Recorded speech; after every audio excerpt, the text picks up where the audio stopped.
Buenos días, les habla Evaristo Méndez Quintero, doctor en Ciencias de la Educación. En esta oportunidad quiero hablarles de la violencia y cómo abordarla en los liceos. Primero les voy a hablar de cómo se viene abordando. Se viene abordando de dos formas, la individual y la colectiva. La individual es que cuando aparece un violento y es identificado dentro de la escuela, pasa por una sanción que va desde la simple amonestación hasta su expulsión. Y en ese lapso, dependiendo de la escuela, de los recursos que tenga la escuela, se recurre a una mediación, bien sea un psicopedagogo, un orientador, un psicólogo, hasta un psiquiatra, para abordar y ayudar al estudiante y que corrija su conducta, su comportamiento. Y a nivel grupal, la forma de abordarlo es establecer un código de convivencia estudiantil, donde está lo que se debe hacer y lo que no se debe hacer dentro de las instalaciones de la escuela.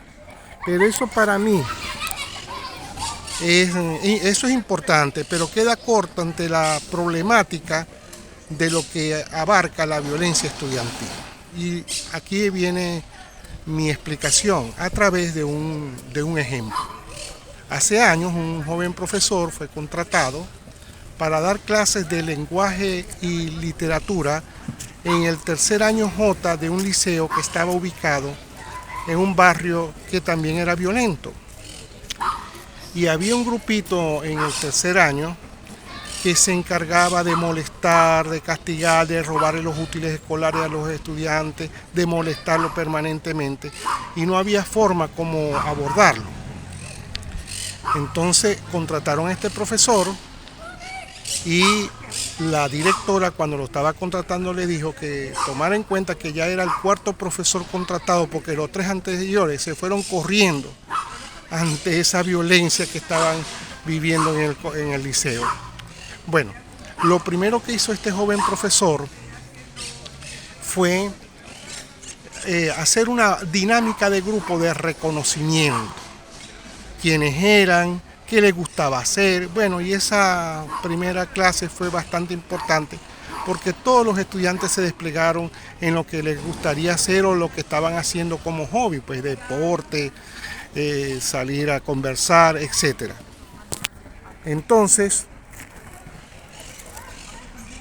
se comenzó a dar la clase de literatura, pero todavía había esa indisciplina por parte de los estudiantes. Sin embargo, el profesor con calma les decía que pusieran atención, lo decía de una manera honesta, sin ningún tipo de rabia, sin ningún tipo de represión. Y bueno, poco a poco fue bajando eso, pero no se había concluido porque él veía que atrás cogían esas liguitas y le disparaban por detrás a los estudiantes. Y bueno, ya pronto llegó el examen de laxo. Acuérdense que ya había comenzado el año escolar. Y bueno, comenzó el examen que había sido supervisado por el departamento de lenguaje de ese liceo. Y cuando se está dando el examen se dio cuenta el profesor que se estaban copiando atrás en el salón, en la parte de atrás del fondo del salón de clase.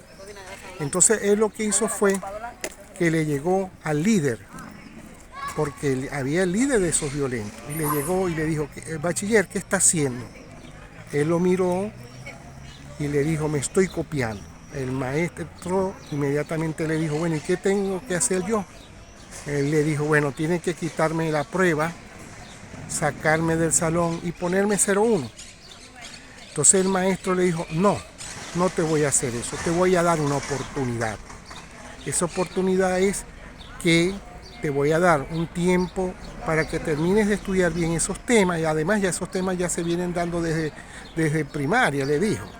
Solo que eso se repite de una manera en círculos, en espiral, para que reforzar el conocimiento.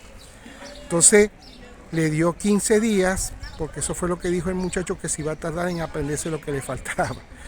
Entonces, cuando él dijo que sí, entonces inmediatamente le dijo a 6 compañeritos más lo mismo, que también se estaban copiando. No los expulsó, los dejó, terminó el examen. Al otro día hubo un cambio inesperado.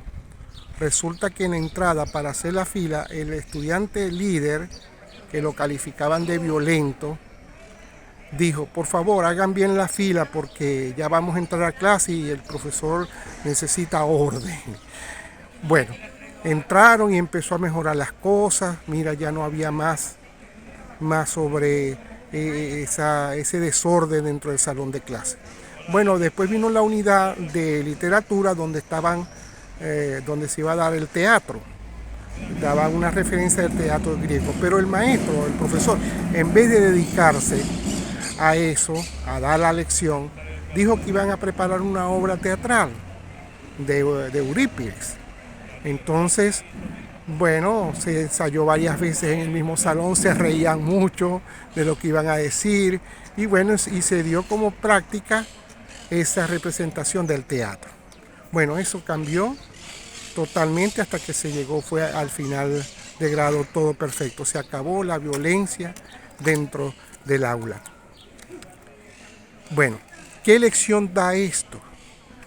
Que generalmente se aborda al estudiante violento con represión, sabiendo que eso le impacta psicológicamente. Luego, una lección de eso es el reconocimiento al estudiante. Generalmente los estudiantes son un número, no tienen nombre.